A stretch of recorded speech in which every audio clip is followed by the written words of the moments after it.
des femmes, des enseignants, quelqu'un qui représente la loyauté, la confiance, la disponibilité, le pilier de Laurent Gbagbo. Je voudrais saluer le président exécutif Sébastien Danandéné. Je voudrais te saluer, chef. Merci, parce que quand les enseignants sont venus te voir et quand je te dis, chef, est-ce que tu peux présider des cérémonies, tu as accepté. Je voudrais encore une fois te dire merci pour ta présence. Je voudrais saluer les membres du comité de contrôle, Étienne Guesson. Je voudrais saluer le VPE, Paul Anoboui, camarade VPE. Je voudrais te saluer, je suis heureux de te retrouver dans cette salle. Tu sais de quoi je parle, je voudrais te saluer. Je voudrais saluer la présidente nationale, la secrétaire nationale des femmes, Madame la maire Céline Ouma Hortense. Je voudrais te saluer, merci pour ta présence. Je voudrais saluer le SGA, Blaise Lasme, le petit piment. Je voudrais te saluer pour tout ce que tu fais pour le parti. Merci de déconstruire tous ces mensonges. Merci pour ce que tu fais. Merci, SGA Blaise Lasme. Je voudrais saluer celui qui a permis que nous soyons ici, parce que je me rappelle, il y a de cela quelques mois, il m'a appelé, il m'a dit, VPE, tu es où? Je lui dis que je suis au village. Il dit, j'arrive. Je dis, je t'attends.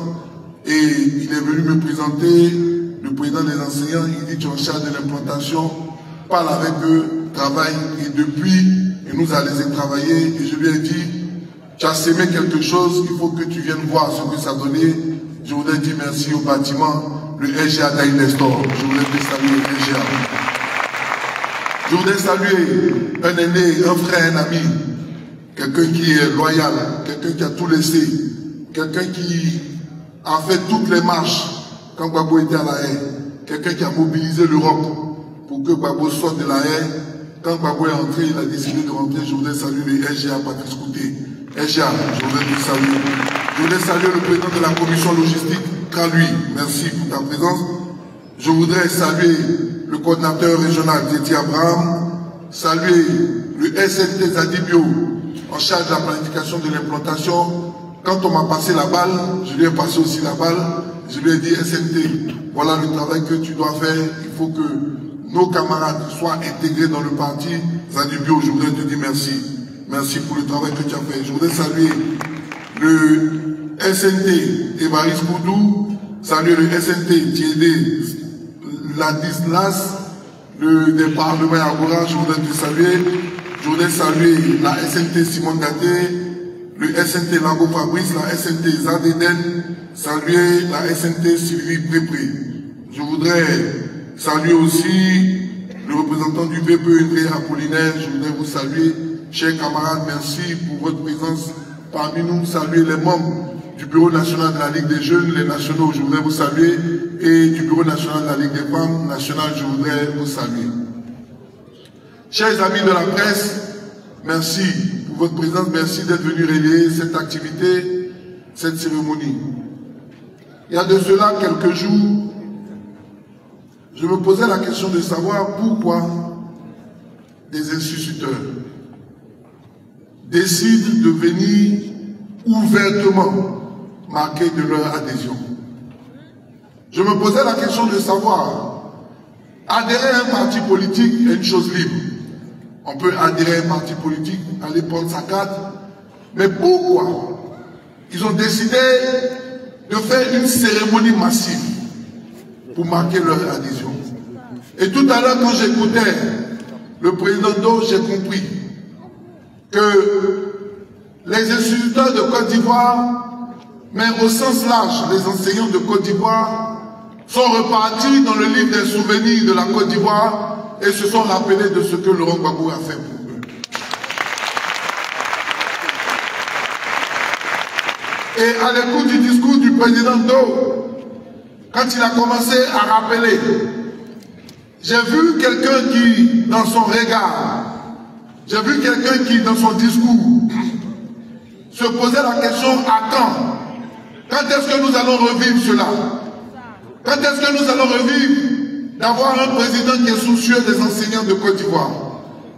Quand est-ce que nous allons revivre de voir un président qui a la capacité de pouvoir réparer les injustices au niveau des salaires en Côte d'Ivoire?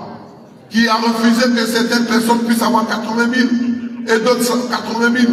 Il a dit, le père du décrochage, le père de celui qui a refusé l'injustice salariale. J'ai compris que nos camarades instituteurs étaient en train de réfléchir quand est-ce qu'ils allaient réavoir un jour un président qui va se soucier de leur vie. Quand il a rappelé toutes les décisions que le président Laurent Gbagbo a prises pour les instituteurs, pour les enseignants, je dis que cette volonté d'adhérer est en réalité des cœurs qui pleurent, des cœurs qui veulent revivre un passé glorieux, des cœurs qui veulent revivre une importance. Et quand je vous regarde, camarades instituteurs, je rentre dans vos souvenirs et je me rappelle aussi, quand je me baladais avec ma mère institutrice, qui avait le temps, qui réfléchissait, comment est-ce qu'elle allait pouvoir s'occuper de nous. Parce qu'avant Laurent Gbagbo, la vie des instituteurs n'était pas facile. Je me rappelle de ma mère institutrice qui se posait la question de savoir si un jour aussi, elle allait avoir la chance d'envoyer ses enfants fréquenter à l'extérieur. Parce que être institutrice n'était pas facile. Jusqu'à ce qu'en 2000, le pouvoir Laurent Gbagbo arrive et redonne une valeur aux instituteurs de Côte d'Ivoire. Redonne une valeur aux enseignants de Côte d'Ivoire. Il a su donner cette valeur aux enseignants parce que c'est un enseignant. C'est quelqu'un qui connaît vos souffrances. C'est quelqu'un qui sait penser à vous. C'est quelqu'un qui, en réalité, sait vivre ce que vous avez vécu. C'est quelqu'un qui a fréquenté en Côte d'Ivoire, a enseigné en Côte d'Ivoire, a grandi en Côte d'Ivoire. C'est quelqu'un qui, quand il entend parler, les instituteurs, quand ils lui disent qu'aujourd'hui, nous travaillons dans des conditions difficiles, nous sommes obligés de pouvoir aider les enfants parce que les parents n'ont pas de quoi aller mettre à l'école. Il sait de quoi vous parlez. Voilà pourquoi, quand il a pris le pouvoir en 2000, il a dit, nous devons rendre l'école gratuite. Parce que tout le monde n'a pas les moyens de pouvoir mettre son enfant à l'école. Beaucoup ne comprennent pas cela. Beaucoup ne comprennent pas pourquoi aujourd'hui, vous êtes capable de braver toutes les menaces et vous retrouvez ici. Beaucoup ne comprennent pas parce que ils ne savent pas ce que vous vivez. Beaucoup ne comprennent pas parce que leurs enfants ne fréquentent pas les mêmes écoles. Beaucoup ne comprennent pas parce qu'ils n'ont jamais vu qu'en réalité vous enseignez dans des conditions catastrophiques. Parce qu'ils ne savent pas où vous êtes. Ils ne savent pas que c'est vous dans les campements. Ils ne savent pas que c'est vous dans les villages. Ils ne savent pas que c'est vous qui êtes obligés de pouvoir corriger les cahiers de nos enfants avec des lampes tempêtes parce que l'électricité n'arrive pas dans toute la Côte d'Ivoire. Ils ne savent pas que c'est vous qui êtes obligés de vous réveiller très tôt le matin pour aller puiser de l'eau au marigot pour pouvoir venir faire à manger les instituts pour votre mari afin qu'il va donner de l'enseignement dans les différents campements. Ils ne savent pas parce qu'ils ne connaissent pas la Côte d'Ivoire. Et vous représentez cet espoir-là. Chers amis, je me posais la question de savoir qu'est-ce que j'allais pouvoir vous dire. Je veux juste vous dire une chose, que vous avez fait le bon choix. Vous avez fait le bon choix d'adhérer au PPACI. Vous avez fait le bon choix de venir avec nous pour qu'on puisse redonner l'espoir à la Côte d'Ivoire. Vous avez fait le bon choix de venir au PPACI pour qu'on puisse reprendre le développement là où nous sommes arrêtés. Parce que le développement, ce n'est pas seulement de construire des bâtiments, ce n'est pas seulement de construire des infrastructures. Mais le développement, c'est que chaque enfant de Côte d'Ivoire, quel que soit l'endroit où il se trouve en Côte d'Ivoire, puisse avoir de l'eau, puisse avoir de l'électricité et puisse aller à l'école. Vous avez fait le bon choix. Et le président Laurent Gbagbo, le président exécutif, nous portera son message. Mais le président Laurent Gbagbo vous dit, bonne arrivée au Parti des peuples africains.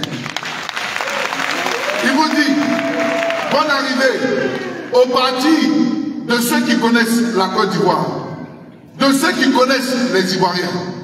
Et nous devons ensemble maintenant avancer main dans la main. Le président des enseignants l'a dit, je veux le dire, nous avons un candidat. J'aime ce que notre artiste a chanté. Ils ne savent pas, mais c'est eux qui parlent. Ils ne savent pas, mais c'est eux qui veulent choisir pour nous. Ils ne savent pas, mais c'est eux qui veulent nous imposer quelqu'un.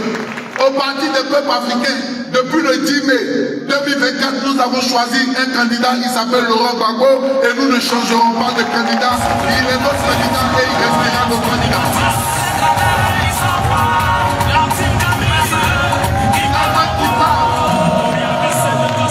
Ils ne savent pas.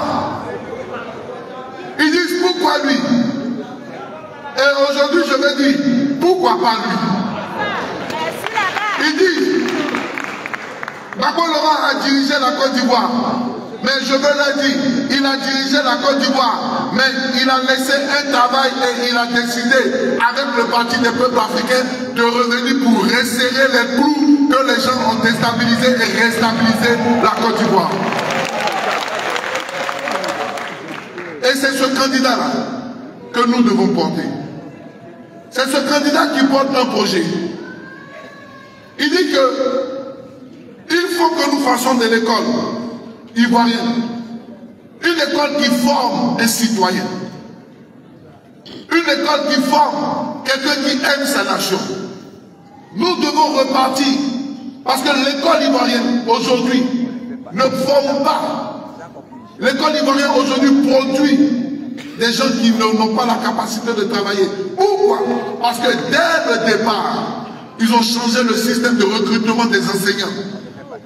Dès le départ, ils ont changé le système de avec qui peut être entré au CAFOP, qui peut entrer à l'ENS. Nous devons repartir. Et le président Laurent Gbagbo nous dit qu'il faut revenir à l'école effectivement gratuite. Il faut que l'école de Côte d'Ivoire redevienne gratuite parce que tout le monde n'a pas les moyens d'envoyer ses enfants dans le système privé. Et pour que l'école soit gratuite, le président Laurent Gbagbo dit, nous devons reprendre le système de construction des infrastructures, construire des salles de classe. Ça ne sert à rien de construire un pont entre Cocody et le plateau lorsqu'on n'a pas été capable de construire des salles de classe. Nous devons revoir comment est-ce que nous réinvestissons. Nous devons aller construire. Le président Laurent Gbagbo dit que nous devons revenir dans le système où chaque enseignant vit dignement de ce qu'il fait. Où chaque instituteur de Côte d'Ivoire, avec ce que l'État de Côte d'Ivoire te donne, tu as la capacité de t'occuper de la famille. Le président Laurent Gbagbo dit, il faut que nous revenons dans une éducation où l'école va produire la nécessité de l'emploi. Nous devons revoir notre système éducatif. Parce qu'aujourd'hui, le système éducatif ivoirien produit sans savoir qu'est-ce que le monde du travail a besoin. Si nous avons besoin d'ingénieurs, nous devons produire des ingénieurs. Si nous avons besoin de médecins, nous devons produire des médecins. Donc, la production du système éducatif doit répondre aux besoins du monde de l'emploi. Pour ne pas qu'on parte à l'école et qu'on sorte chômeurs. L'école n'est pas faite pour faire des chômeurs. L'école est faite pour faire des travailleurs.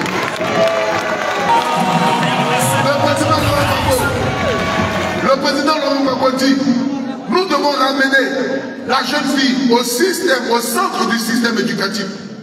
Encourager la jeune fille à aller à l'école. Créer des conditions pour que les handicapés puissent aller aussi à l'école. Que tu sois aveugle, sourd-muet, handicapé physique, tu as la chance de pouvoir aller à l'école. Et nous devons créer des systèmes de l'enseignement spécialisé et prendre tout le monde en compte. Tel est le projet qu'il défend. Quel est le projet dans lequel nous nous sommes inscrits? Et c'est ce projet-là que je veux vous confier. Mais au-delà des enseignants, au-delà des instituteurs, il dit, nous devons revenir à une Côte d'Ivoire réconciliée. Une Côte d'Ivoire où les Ivoiriens ne se regardent plus en chien de faïence. Une Côte d'Ivoire où tu n'as pas peur de ton voisin. Une Côte d'Ivoire où il n'existe pas de différence entre les Ivoiriens.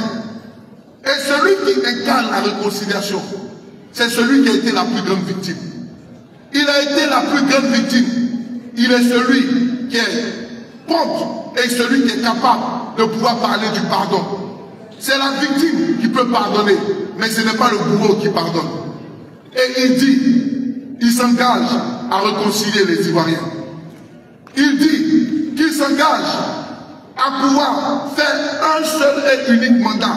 Pourquoi? Parce qu'il doit visser les coups qu'ils ont dévissés. La Côte d'Ivoire est stabilisée, doit être stabilisée, et seul Gbagbo Laurent peut stabiliser cette Côte d'Ivoire. Le président Laurent Gbagbo dit, il s'engage à désendetter notre pays. Il s'engage à effacer toutes ces grosses dettes. Il a déjà fait. Quand il est arrivé au pouvoir en 2000, la Côte d'Ivoire était endettée à plus de 6 000 milliards. Quand le coup d'État de 2011 le renversait, il a laissé la Côte d'Ivoire à près de 2 000 milliards. Mais 10 ans plus tard, la Côte d'Ivoire est endettée à 33 000 milliards. Il dit, nous devons désengager la Côte d'Ivoire. Et pour désengager la Côte d'Ivoire, il dit que nous vivons avec ce que nous produisons. Il a fait le budget sécurisé pour éviter d'endetter la Côte d'Ivoire. Et il est capable de revenir dans ce système. Le président Laurent Gbagbo dit que nous devons revenir dans un système où les Ivoiriens sont acceptés au niveau africain. C'est pour ça que le PPACI est un parti panafricain. Parce que le problème de la Côte d'Ivoire est le problème du Mali, est le problème du Burkina, est le problème du Ghana. Donc nous devons réfléchir ensemble, Africains, pour que nous puissions régler ensemble nos problèmes. Et c'est le projet qui veut nous envoyer. C'est le projet qui veut nous confier. Voilà pourquoi, chers camarades enseignants, le président exécutif, mon chef, est là. Je vais vous demander une seule chose. Est-ce que vous vous engagez à pouvoir aller partout et prôner ce nouveau départ de Laurent Gbagbo pour que 2025, Gbagbo Laurent revienne au pouvoir? Est-ce que vous prenez l'engagement de pouvoir accompagner le président Laurent Gbagbo? Est-ce que vous prenez l'engagement de pouvoir aller partout, dans les campements, dans les villages, et aller dire que l'espoir renaît en Côte d'Ivoire avec la candidature de Laurent Gbagbo? Est-ce que vous prenez l'engagement d'aller dire à tout le monde que nous ne voulons plus de crise en Côte d'Ivoire? Nous ne voulons plus de crise en Côte d'Ivoire. Pour cela, il faut une élection paisible, une élection équitable, une élection transparente. Pour que l'élection soit démocratique et transparente, nous devons donner la chance à tous les Ivoiriens de pouvoir être électeurs. Nous devons donner la chance à tous les Ivoiriens de pouvoir être présents sur la liste électorale, à commencer par le président Laurent Gbagbo. Mais la cherté de la vie. Quand on parle de l'enrôlement, on est obligé de parler de la cherté de la vie. Parce que comment est-ce que le citoyen ivoirien se doit de débourser plus de 20 000 francs pour avoir son identité? Comment est-ce que le citoyen ivoirien, pour pouvoir avoir une pièce d'identité, se doit de pouvoir casser sa tirelire? C'est le rôle de l'État de nous donner notre identité. C'est pour cela, au nom de tous ces Ivoiriens qui veulent avoir une identité, comme le président Laurent Gbagbo l'a fait, comme le président Henri Konan Bédié l'a fait, comme Soukou Fouet-Boigny, il faudrait que nous ramenons le système des audiences foraines et la gratuité de la carte nationale d'identité. Il faut la gratuité de la carte nationale d'identité, de sorte que chacun puisse aller s'inscrire. Nous ne pouvons pas avoir un pays de plus de 25 millions d'habitants et avoir une liste électorale de 8 millions d'habitants. Nous devons aller nous inscrire et nous devons permettre à chaque Ivoirien d'avoir sa pièce d'identité. Mais chers enseignants, chers instituteurs, notre rôle, c'est de crier. Notre rôle, c'est de demander la gratuité. Mais nous ne devons pas attendre d'obtenir la gratuité. Nous devons nous aider à faire nos documents, nos pièces d'identité. Notre bulletin de vote est notre âme. Notre bulletin de vote est notre capacité à pouvoir contribuer au changement. Notre bulletin de vote est notre capacité à pouvoir définitivement tourner la page de ce que la Côte d'Ivoire a connu. Gbagbo Laurent n'est pas un revanchard. Gbagbo Laurent ne veut pas faire subir aux autres ce qu'il a subi. Gbagbo Laurent ne veut pas que la Côte d'Ivoire retrouve encore des exilés, des prisonniers politiques. Mais Gbagbo Laurent pense à la Côte d'Ivoire. C'est pour cela que chacun d'entre nous ici présents, nous devons contribuer au changement qui doit arriver. Chacun d'entre nous ici présents, nous devons aller partout et être les directeurs de campagne du président Laurent Gbagbo pour 2025. Nous devons aller partout pour cela. Nous sommes à la Fondation Félix Houphouët-Boigny. Nous sommes à Yamoussoukro. Et Yamoussoukro doit être la capitale véritable de la Côte d'Ivoire. C'est pour cela que le président Laurent Gbagbo dit le transfert de la capitale sera effectivement fait parce que Abidjan est trop rempli et nous devons venir ici. Voilà le projet. Voilà pourquoi nous sommes ici. Voilà pourquoi nous avons décidé de nous réunir ici pour pouvoir lancer ce débat. L'espoir n'est pas perdu. L'espoir n'est pas perdu. Que chacun parte d'ici et comprenne une chose, que le temps où l'homme doit revenir, le centre d'intérêt de la politique de Côte d'Ivoire est arrivé. L'homme, l'amour de l'homme, l'amour de sa nation, l'amour de son pays, l'amour de son voisin, l'amour de l'homme.